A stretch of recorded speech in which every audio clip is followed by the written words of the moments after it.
कैसे आप सभी। आज हम बहुत इम्पोर्टेंट क्वेश्चन करने वाले हैं। ऑलमोस्ट हमारे अनसॉल्व के क्वेश्चन सॉल्व करके हो चुके हैं, एक दो क्वेश्चन बचे हैं। आज मैं अनसॉल्व का लास्ट क्वेश्चन लेने वाली हूँ, क्वेश्चन नंबर 10, जो कि बहुत इम्पोर्टेंट है। और हाँ, थोड़ा बड़ा होने वाला है ये क्वेश्चन, लेकिन इस क्वेश्चन को आपको लास्ट तक सॉल्यूशन देखना होगा, क्योंकि लास्ट में आपको एक एडजस्टमेंट ऐसी होगी जो हम लास्ट में सॉल्व करने वाले हैं। इसलिए इस वीडियो को पूरा कंप्लीट देखिए। और ये क्वेश्चन डिफ़िकल्ट के साथ साथ बहुत ज़्यादा इम्पॉर्टेंट है, जो बहुत सारे एंट्रीज जो हमने अब तक नहीं किए हैं वो एंट्रीज इसमें होने वाली है। और ये बोर्ड के एग्ज़ाम पॉइंट ऑफ व्यू से बहुत इम्पॉर्टेंट है। तो आज इस क्वेश्चन को सॉल्व करते हैं। Question number 10, page number 61। चलिए हम स्टार्ट करते हैं। पहले क्वेश्चन को सबसे अच्छे से रीड करना है, ये हमारी हमेशा की स्ट्रैटेजी रहेगी। क्वेश्चन को रीड किए बिना क्वेश्चन को सॉल्व नहीं करना है। तो चलिए पढ़ते हैं। Shipra and Manisha are partners sharing profit and losses in their capital ratio. Underline कर लेंगे, किस रेशियो में बोला गया है, कैपिटल रेशियो में बोला गया है। हमने बहुत स्टार्टिंग में एक क्वेश्चन में किया है कैपिटल रेशियो, तो आज फिर से रिपीट होगा, फिर से रिवाइज होगा और अच्छे से ये मेथड फिर से समझ में आ जाएगी। You are required to prepare trading and profit and loss account and for the year end date 31st March 2019 and balance sheet as on that date। मतलब आपको सभी को दिख रहा है कि ये पूरा फुल 12 मार्क का क्वेश्चन है और आपको सारे अकाउंट्स इसमें प्रिपेयर करने हैं। Trial balance 31st March 2019 trial balance दिया हुआ है। ट्रायल बैलेंस को मैं ओवरलुक कर रही हूँ, कोई भी इसमें हिडन एडजस्टमेंट मुझे नहीं दिख रही है। लेकिन अगर मैं क्रेडिट साइड में दिखती हूँ ट्रायल बैलेंस के, तो मुझे कैपिटल अकाउंट और करंट अकाउंट ये दोनों दिख रहे हैं। तो इट मीन्स कि हमें कैपिटल अकाउंट भी ओपन करना होगा और करंट अकाउंट भी ओपन करना होगा। एडजस्टमेंट देखते हैं। Stock on 31st March 2019 was 37,000। Sales include sales of machinery of 2,000 which is sold on 1st April 2018। इसमें क्या बोला गया, सेल्स जो है उसमें इंक्लूड है मशीनरी का 2000। इसको मैं अच्छे से और एक्सप्लेन करूंगी। डेप्रिसिएशन दिया हुआ है फिक्स एसेट पे। Each partner is entitled to get commission on 1% of gross profit. बहुत इंपॉर्टेंट एडजस्टमेंट, इसको आपको टिक करके रखना है, हाईलाइट करके रखना है, बहुत इंपॉर्टेंट है। And interest on capital 5% per annum. Outstanding expenses wages and salaries create provision for doubtful debts at 3% on salary debtors. आपको बोर्ड पे दिख रहा होगा मैंने क्या क्या ड्रॉ किया है। सबसे पहला अकाउंट, फर्स्ट अकाउंट होगा ट्रेडिंग अकाउंट, देन हम प्रिपेयर करेंगे profit and loss account, then हम बनाएंगे capital account third number, and then we will prepare current account, and at last as usual 5th number पे जाएगा बैलेंस शीट। ये आपको याद रखना है, सीक्वेंस बहुत इंपॉर्टेंट है। मेरे बोर्ड पे जैसी जगह थी मैंने वैसे अकाउंट्स बनाए हैं, लेकिन आपको रजिस्टर में पहले नंबर पर trading account, then profit and loss account, then capital account, then current account and then balance sheet. तो इस तरीके से आपको ये अकाउंट्स बनाने हैं और हम एग्जाम्पल के सॉल्यूशन के स्टार्ट करते हैं। चलिए, फर्स्ट एडजस्टमेंट दिए। Stock on 31st March 2019 was 37,000। तो क्या होगा, क्लोजिंग स्टॉक हम रोज इसको ये एंट्री बनाते हैं, जो एंट्री रोज रेगुलर आती है ये आपको पूरी लर्न हो चुकी होनी चाहिए। चलिए यहाँ पे लिखते हैं हम बाय क्लोजिंग स्टॉक 37,000। फिर इसकी दूसरी एंट्री होती है बैलेंस शीट के एसेट साइड में, क्लोजिंग स्टॉक 37,000। इसके बाद sales include sales of machinery of ₹2,000 which is sold on 1st April 2018। अब यहाँ पे बहुत ध्यान से, ये कुछ ऐसे रेयर एडजस्टमेंट्स है वो जिसको हमें समझ के सॉल्व करना है। अभी क्या बोला है, जब भी बोलेंगे जिस भी हेड में कोई अदर हेड इंक्लूड हो गया तो ये क्या होता है, गलती से इंक्लूड हो जाता है, क्योंकि सिमिलर सेल्स या सिमिलर वर्ड्स होते हैं या सिमिलर ट्रांजैक्शन होता है, इसीलिए। अब ये जो सेल्स होता है ना, ये सेल्स ऑफ फिनिश गुड्स है, हमारे गुड्स जो है वो हम सेल करते हैं, तभी हम उसे कहाँ लिखते हैं, ट्रेडिंग अकाउंट के क्रेडिट साइड में लिखते हैं। लेकिन अभी हमने क्या किया, सेल ऑफ मशीनरी किया है। तो जब हम मशीनरी को सेल करते हैं तो हम सेल्स में लिखेंगे कि that is sale of asset, that is not sale of our goods. तो हमने क्या कर दिया है, गलती से उसको सेल्स में ऐड हो गया है, इंक्लूड हो गया है, which is sale of machinery. तो सेल्स जो भी होंगे उसमें से 2000 के जो सेल्स है वो मशीनरी की सेल्स है, तो हम क्या कर देंगे, सेल्स में से माइनस कर देंगे उसे, माइनस मशीनरी 2000। उसके बाद हम क्या करेंगे, which was sold on first April. अब क्या हुआ है, मशीनरी सेल हुआ है, तो ऑब्वियस है, देखिए सेल्स में से माइनस हो जाएगा, क्योंकि मशीनरी सेल का अमाउंट कभी सेल्स में इंक्लूड नहीं होगा, या सेल्स में नहीं होना चाहिए वो। अब दूसरी एंट्री क्या होगी उसकी, जैसे कि मशीनरी सेल हुई है, मीन्स मशीनरी डिक्रीज हो गई है, मशीनरी कम हो गई है, तो हम क्या करेंगे, इसे मशीनरी में से भी माइनस कर देंगे। तो क्या होगा इसकी एंट्री, सेल्स में से माइनस कर देंगे और मशीनरी में से भी हम माइनस कर देंगे। तो हम मशीनरी के अमाउंट देखते हैं, प्लांट एंड मशीनरी के नाम से दिया है 60,000। आप लिखेंगे plant and machinery 60,000 minus cell of machinery, it will be 2000, it is 58,000। अब हमने इनर कॉलम में ही इसका अमाउंट लिखा है, क्योंकि हो सकता है इस पर डेप्रिसिएशन भी आ गया है। चलिए आगे देखते हैं, दिया हुआ है डेप्रिसिएशन ऑन फिक्स्ड असेट। अब देखेंगे fixed asset means whatever fixed asset we have in trial balance, वो सभी फिक्स्ड असेट पे क्या लगेगा, 10%, 5% डेप्रिसिएशन लगेगा। 5% डेप्रिसिएशन ऑन फिक्स्ड असेट बोला गया, तो सब पे हम 5% डेप्रिसिएशन लगाएंगे।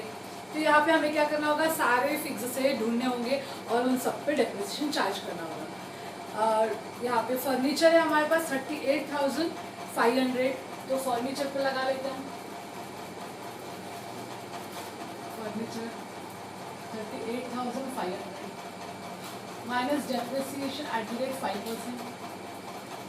ठीक है, फर्नीचर के बाद हमारे पास है प्लांट एंड मशीनरी, जो हमने ऑलरेडी ले चुके हैं, तो हम फर्नीचर पे डेप्रिसिएशन लगा लेते हैं 5%, 1925।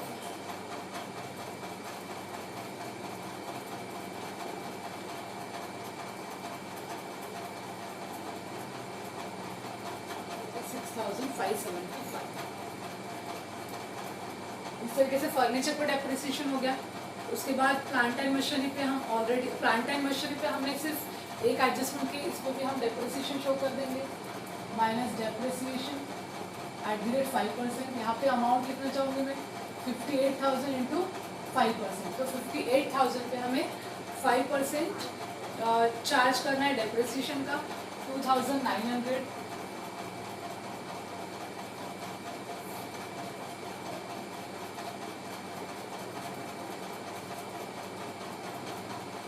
इसके बाद हम आगे बढ़ते हैं, आगे क्या दिया हुआ है, नेक्स्ट हम फिक्स असेट ढूंढेंगे, और जो भी एडजस्टमेंट हम कर चुके हैं उसको टिक ज़रूर करना है। अगर आप टिक नहीं करते तो हो सकता है वो ट्रायल बैलेंस सॉल्व करते वक्त रिपीट उसके एंट्री हो जाए, इसलिए टिक ज़रूर करना है।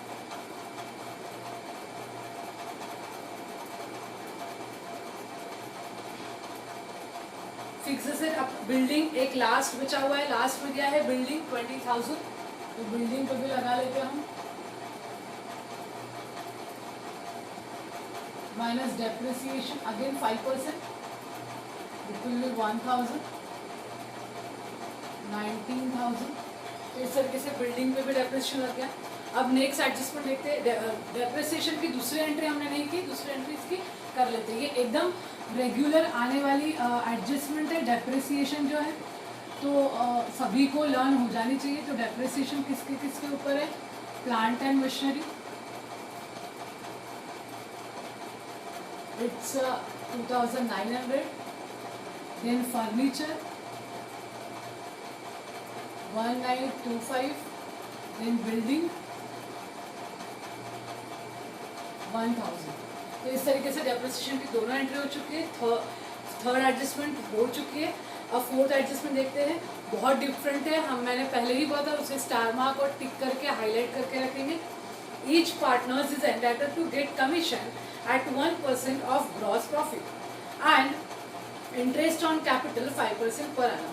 अब देखेंगे यहाँ पे ध्यान देंगे, जो इंटरेस्ट ऑन कमीशन है ना, इंटरेस्ट ऑन कमीशन जो है वो 1% मिलेगा दोनों पार्टनर को, ईच पार्टनर को 1%। लेकिन किस पे मिलेगा, तो ग्रॉस प्रॉफिट पे मिलेगा। अब मुझे बताइए यहाँ पे हमारे पास ग्रॉस प्रॉफिट कैलकुलेट हुआ है क्या अभी तक? अभी तक कैलकुलेट नहीं हुआ है, और इसलिए हम इसे अभी कैलकुलेट कर भी नहीं सकते हैं। तो इसलिए ये एडजस्टमेंट हमें होल्ड पे रखनी पड़ेगी जब तक अपना ग्रॉस प्रॉफिट आएगा नहीं। जैसे ही ग्रॉस प्रॉफिट आ जाएगा वैसे ही हम इसकी एंट्री की दोनों पोस्टिंग हम कर लेंगे। लेकिन इंटरेस्ट ऑन कैपिटल जो है वो हम कैलकुलेट कर सकते हैं। तो चलिए इंटरेस्ट ऑन कैपिटल हम कैलकुलेट कर सकते हैं। 4 नंबर के एडजस्टमेंट में 2 एंट्रीज दी हुई है, दो अलग अलग एडजस्टमेंट्स है, तो उसको अलग अलग हमें सॉल्व करना है।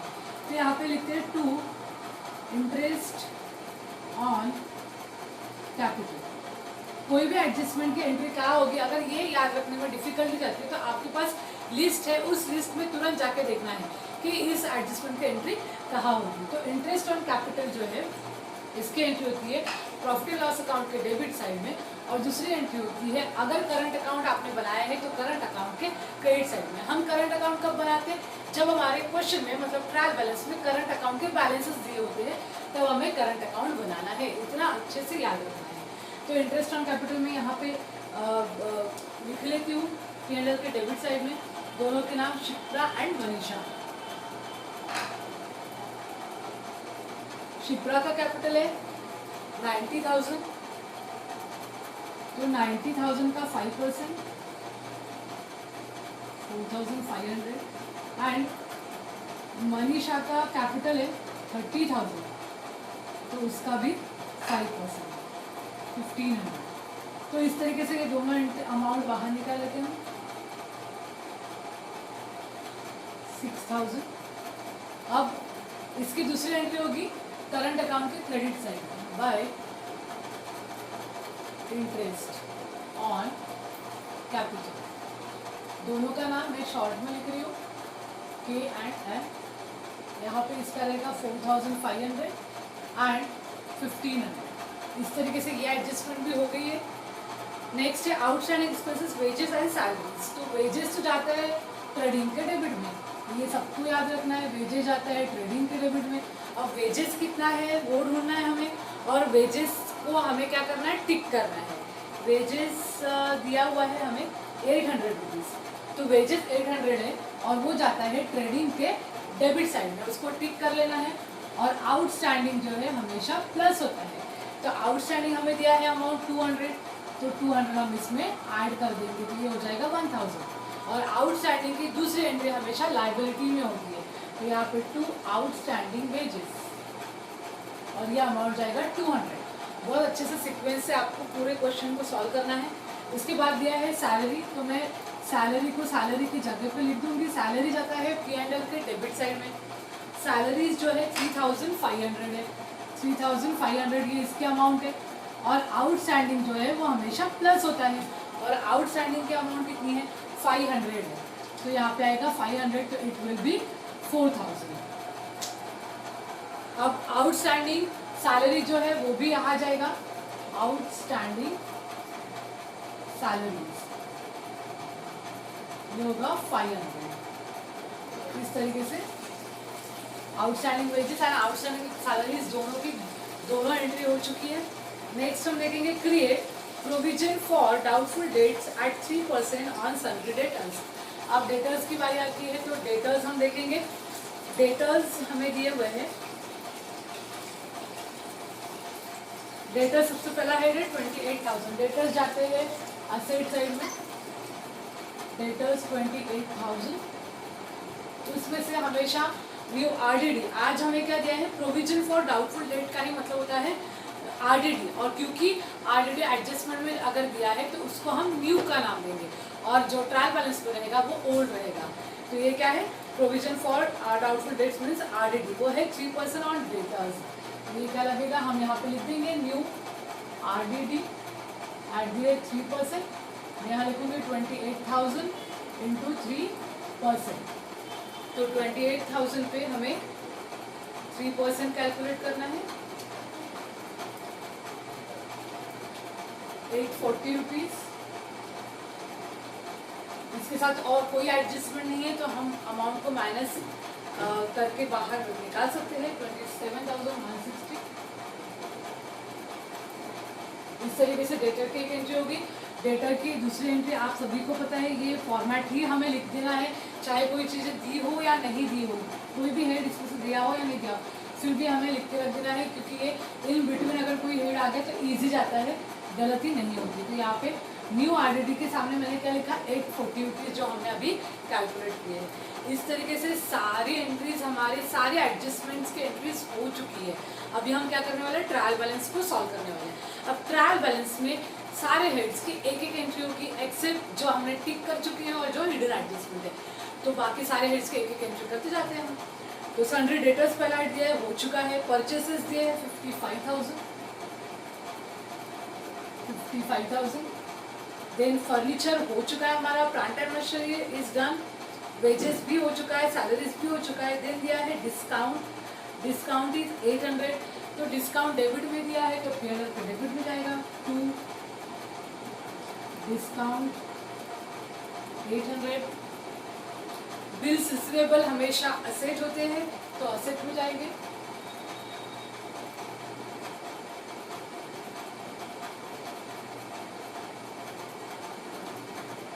उसके बाद कैरियज आउटवर्ड, कैरियज आउटवर्ड हमेशा पीएनएल के डेबिट में जाएगा। यहाँ पे आएगा टू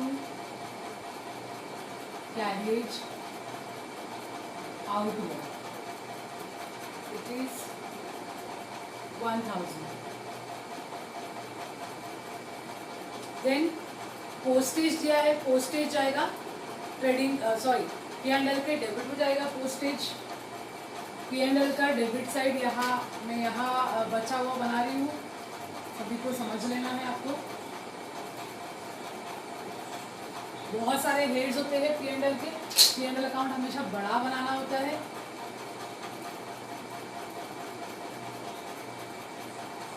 इट वॉज पोस्टेज 500, तो पोस्टेज मैंने लिख लिया है 500। देन हमें क्या दिया है, सेल्स रिटर्न, सेल्स रिटर्न है 500। सेल्स रिटर्न सभी को पता है, सेल्स में से माइनस होता है 500। अभी तक सेल्स आए नहीं है, जब भी आएंगे सेल्स तब हम उसे करेंगे, देखेंगे। एंड कैश एट बैंक दोनों की एक साथ एंट्री कर लेती हूँ मैं, 4,000 47,000।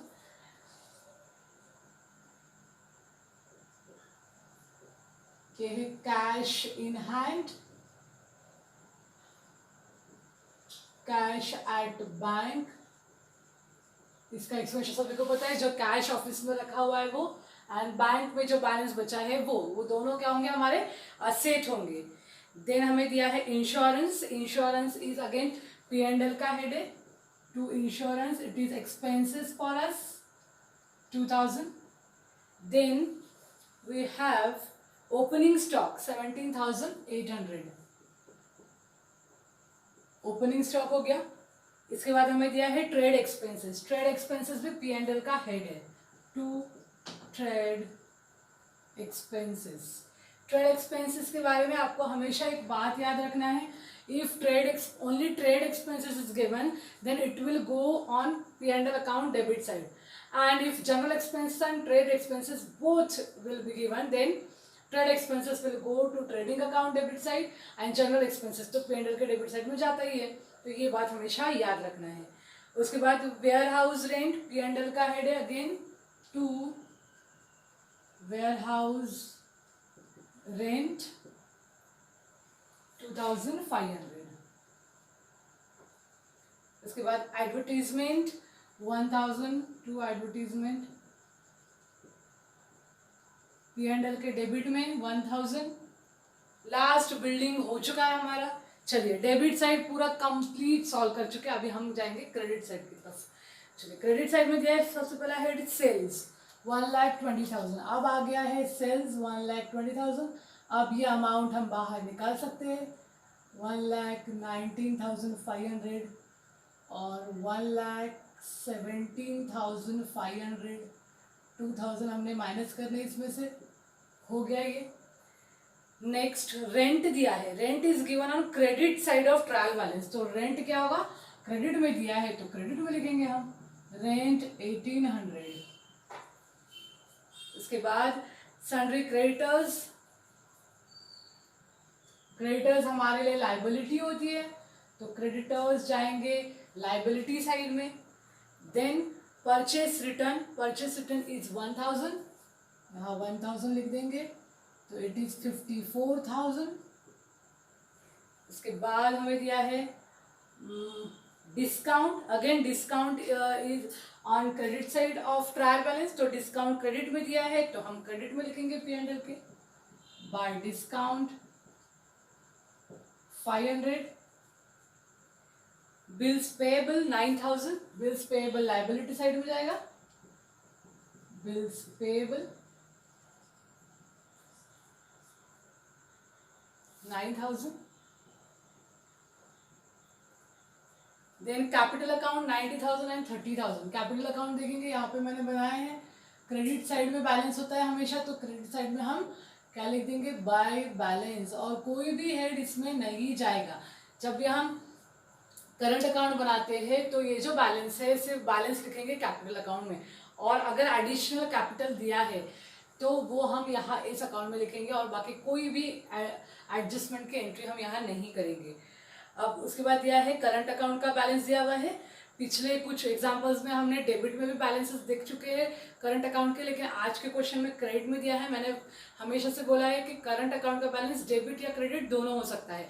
अगर करंट अकाउंट का बैलेंस डेबिट साइड में दिया है तो करंट अकाउंट के डेबिट में जाएगा, और अगर करंट अकाउंट का बैलेंस क्रेडिट में दिया है, ट्रायल बैलेंस के क्रेडिट में दिया है, तो वो करंट अकाउंट के क्रेडिट साइड में जाएगा।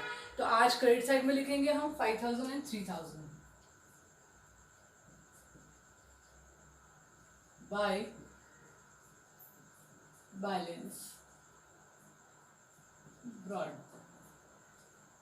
इस तरीके से सारी ट्रायल बैलेंस की एंट्रीज हो चुकी है, एडजस्टमेंट की कंप्लीट एंट्री हो चुकी है।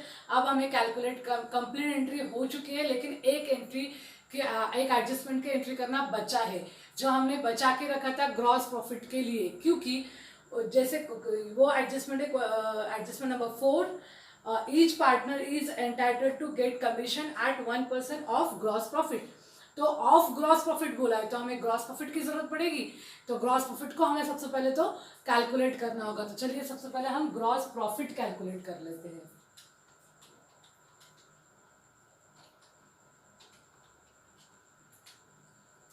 $1,54,500, 1,54,500।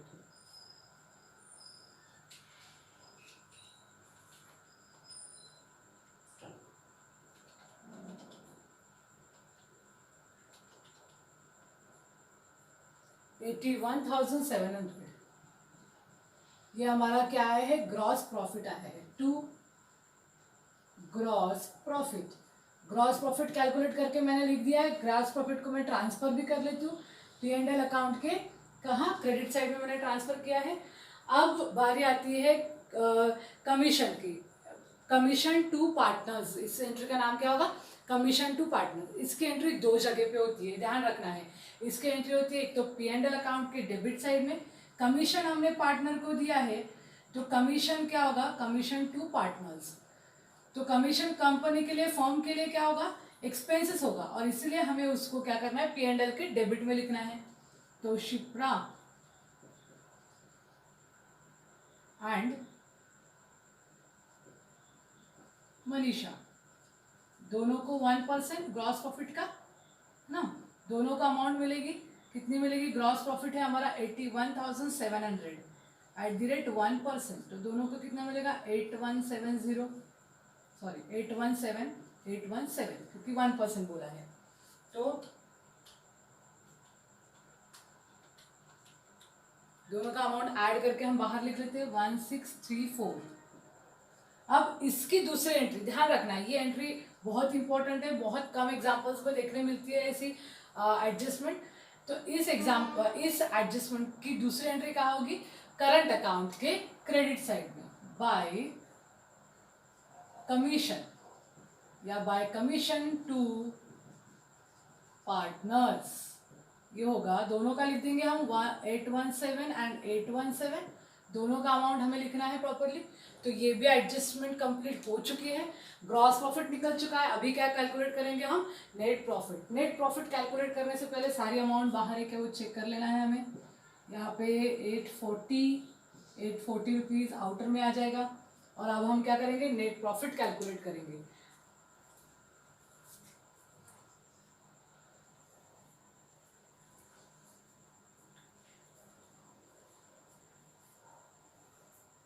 तो हमने क्या किया, कमीशन के एंट्री कर लिए हैं। अभी हम क्या करेंगे, प्रॉफिट एंड लॉस अकाउंट को क्लोज करेंगे। जो बड़ी अमाउंट है वो दोनों साइड लिखना है हमें। बड़ी अमाउंट है क्रेडिट साइड हमारा आ रहा है बड़ी अमाउंट, यहाँ पे क्लोज करके लिख देंगे। ये आ रहा है 84,000। आप देख सकते हैं यहाँ पे मैंने प्रॉफिट निकाला है 56,401। अब ये जो प्रॉफिट है ना, ये बहुत इंपॉर्टेंट पॉइंट है। ये जो प्रॉफिट है ये हमें किस रेशो में बांटना है, दोनों पार्टनर्स में। ये हमें डिस्ट्रीब्यूट करना है कैपिटल रेशो में। तो आज यहाँ पे अच्छे से देखिए कि कैपिटल रेशो कैसे निकलेगा। हमारे पास दो पार्टनर है, शिप्रा एंड मनीषा। हम दोनों का कैपिटल हम यहाँ लिख देंगे। दोनों ने कैपिटल कितना था, शिप्रा ने 90,000 और मनीषा ने 30,000। अब हम क्या करेंगे, इसको रेशो में कन्वर्ट कर देंगे। तो कितने बचे हमारे, 0 काट दिए, 9 एंड 3। तो रेशो क्या बनेगा, 9:3। क्या हम इसे और छोटा बना सकते, बिल्कुल बना सकते। 3 1 ज़ा 3, 3 3 ज़ा 9। तो हमारा रेशो क्या बन गया, 3:1। तो अब हम क्या करेंगे, इस अमाउंट को 56,401 इसको हम डिस्ट्रीब्यूट करेंगे दोनों पार्टनर्स में कैपिटल रेशो में।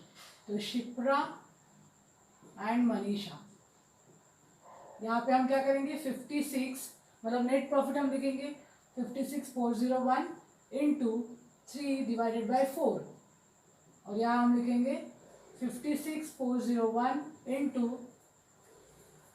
Into 1 divided by 4।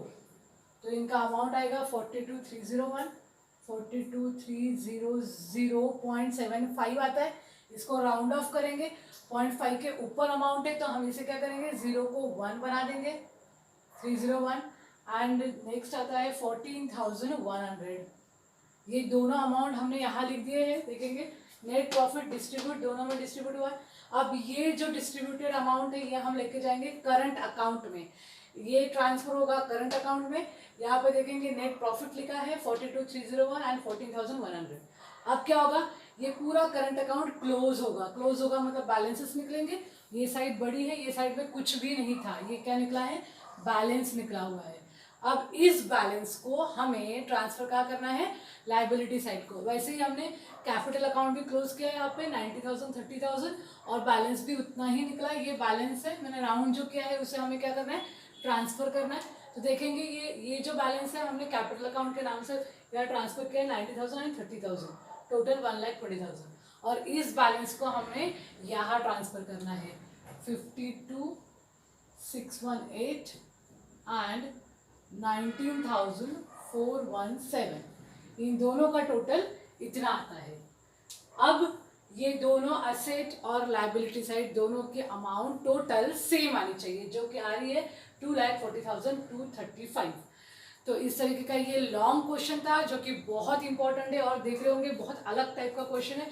यहाँ पे हमने इंपॉर्टेंट कौन से एडजस्टमेंट पढ़े हैं, मैंने यहाँ टिक किया है। ये एडजस्टमेंट है, इसमें हमने कैपिटल रेशो का वर्किंग नोट बहुत इंपॉर्टेंट है। बहुत कम ऐसे क्वेश्चन बनते हैं कैपिटल रेशो वाले, इसलिए इसको इम्पोर्टेंट हमने टिक करके रखा है। उसके बाद हमने आज नया पॉइंट पढ़ा है, ये मशीनरी वाला बहुत इंपॉर्टेंट है, प्लांट एंड मशीनरी। इसको सबको हाईलाइट करके रखना है। हमारी दूसरी एंट्री यहाँ पे हुई थी। उसके बाद इंटरेस्ट ऑन कमीशन की दूसरी एंट्री यहाँ पे, ये भी बहुत इंपॉर्टेंट पॉइंट है।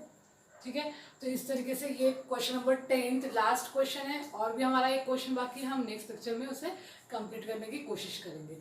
आपको कोई भी क्वेरीज हो, कोई भी डिफिकल्टी हो या कोई भी क्वेश्चन पूछना है रिलेटेड टू फाइनल अकाउंट, तो आप कमेंट बॉक्स में कमेंट करके पूछ सकते हैं। Thank you so much.